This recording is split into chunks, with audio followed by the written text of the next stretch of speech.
नमस्कार. मी विनोद बाहेकर, जिजाऊ अकॅडमीवर आपल्या सर्वांचं स्वागत.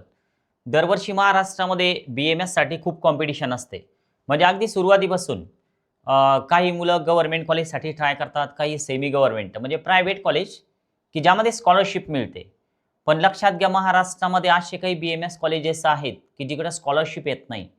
तर त्यामुळे चुकून ती काउन्सिलिंग तुमच्याकडनं होऊ नये, तर याची थोडी काळजी घ्या. किंवा चॉईस फिलिंग लिस्टमध्ये असं एखादं कॉलेज की ज्याला स्कॉलरशिप येत नाही, तर ते टाकल्या जाऊ नये.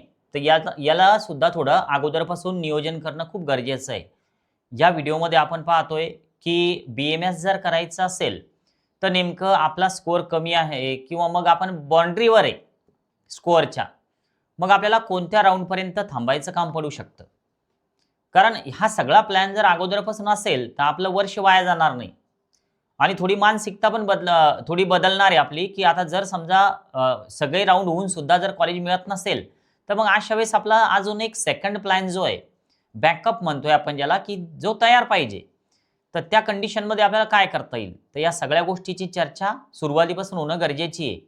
आता पहा, आता सुरुवातीला तर तुमचा स्कोअर जो आहे, तर तो बाउंडरीवर जर असेल समजा, साधारण तुम्ही OBC, VJ, NT, open, EWS अशा कॅटेगरीमध्ये असाल. SC-STमध्ये असाल. STमध्ये असाल तर थोडा कमी स्कोअर आहे. 250 पर्यंत आहे. तर काही हरकत नाही समजा तुम्हाला अलॉटमेंट होऊ शकते. पण इतर कॅटेगरीजवाले की ज्यांचा स्कोअर आहे समजा 270, 280, 290, 300, 310 पर्यंत स्कोअर आहे.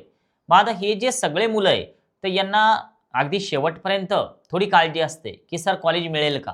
कारण दरवर्षीची ही प्रक्रिया आहे. 270 पासून तर 350 पर्यंत हा क्राउड जो आहे, तर तो खूप जास्त असतो आणि ह्या दरम्यानच ऑल इंडिया रँक खूप जास्त वाढलेले असतात. म्हणजे एवढी गर्दी असते ऑल इंडिया रँकची, की एका-एका मार्कावर 500 पेक्षा जास्त मुलं असतात. तर त्यामुळं कॉम्पिटिशन वाढून जाते. आता महत्त्वाचा प्रश्न येतो, की कोणत्या राउंडचा कट ऑफ कमी येतो? तर बघा आता महाराष्ट्रामध्ये सुरुवातीला काय होतं, की पहिला जो राउंड आहे BMSचा, तर याचा कट ऑफ खूप हाय जातो.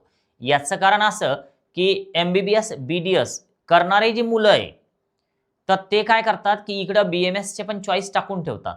कारण हे दोन्ही राउंड जवळपास सायमल्टेनियस चालतात, पॅरलल असतात.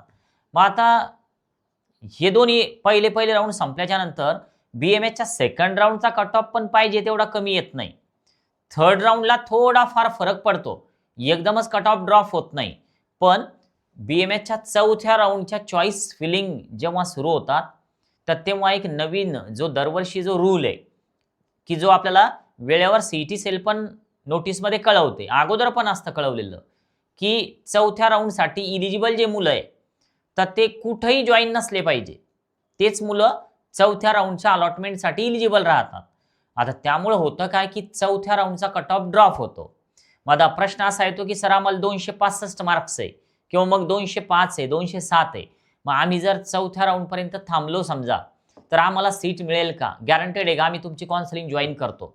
हे बघा पब्लिकली सांगतोय, काउन्सिलिंग म्हणजे सीट 100% मिळेल असा विषय नसतो. म्हणजे तुमचे पैसे घेईपर्यंत तुम्हाला सांगायचं, की काउन्सिलिंग जॉइन करा आणि नंतर मग सगळ्या प्रक्रिया संपत आल्या, की मग सांगायचं, की नाही हे काही असं नसतं. सगळं मार्क्सवर अवलंबून असतं. तर असं जिजाऊ अकॅडमीनं कधीच केलेलं नाही. जे काय ते स्पष्ट आहे, की काउन्सिलिंग म्हणजे एक मार्गदर्शन असतं.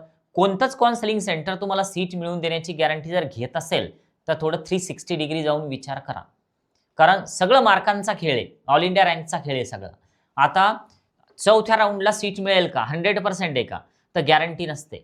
चौथ्या राउंडला जर का कॉलेजमध्ये जर सीट्स व्हॅकंट असतील आणि जास्तीत जास्त मुलं थर्ड राउंडपर्यंत जॉइन झालेले असतील आणि काही मुलं रिपीटला गेलेले असतील, तर अशा कंडिशनमध्ये चौथ्या राउंडमध्ये कट ऑफ ड्रॉप होतो. आता एवढंच नाही, जे मुलं चौथ्या राउंडला अलॉटमेंट होतात ज्या मुलांचे, तर ते मुलं 5व्या राउंडसाठी नॉट एलिजिबल होऊन जातात. तर त्यामुळं 5व्या राउंडचा कट ऑफ अजून ड्रॉप होतो. आता हेच नाही तर मागच्या वर्षी काय झालं, त्याच्या मागच्या वर्षी सुद्धा त्यानंतर सुद्धा नवीन कॉलेज आले. म्हणजे 5वा 6वा राउंड त्यानंतर नवीन कॉलेज आले, की ज्याच्या 40 सीट्स व्हॅकंट होत्या.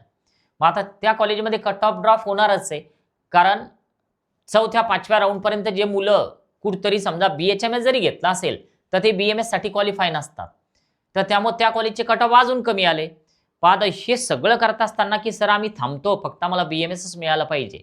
सेकंड प्लॅन तयार पाहिजे, की जर समजा मला शेवटचा राऊंड होऊन सुद्धा जर कॉलेज नाही मिळालं तर मी रिपीट करील किंवा मग एखाद्या दुसऱ्या कोर्सला ॲडमिशन घेईल. म्हणजे आपल्या या नीटच्या काउन्सिलिंगचा सोडून इतर कोर्स BSc असेल, फार्मसी असेल, इतर कोर्सेस. तर त्या कंडिशनमध्ये तुम्ही थांबू शकता. जिजाऊ अकॅडमी काउन्सिलिंग सध्या सुरू आहे. आमच्या खूप लिमिटेड सीट्स असतात. तर त्यामुळे तुम्हाला जर जॉइन व्हायचं असेल तर थोडं लवकर व्हाल. एकदा फुल झालं की परत पब्लिक व्हिडिओ बनवून मी सांगत असतो की आता येऊ नका. म्हणजे सॉरी म्हणून सांगतो. तर आता हे सगळे कट ऑफ प्रेडिक्ट करत असताना आपला एक प्लॅन असावा व्यवस्थित. तर त्यामुळे कोणत्या राउंडचा कट ऑफ कमी येईल. तर शेवटी जे 2-3 राउंड होतात शेवटी, तर त्यांचे कट ऑफ कमी असतात. पण त्यासाठी आपला एक वेगळा प्लॅन, आपली वेगळी स्ट्रॅटेजी तयार असावी.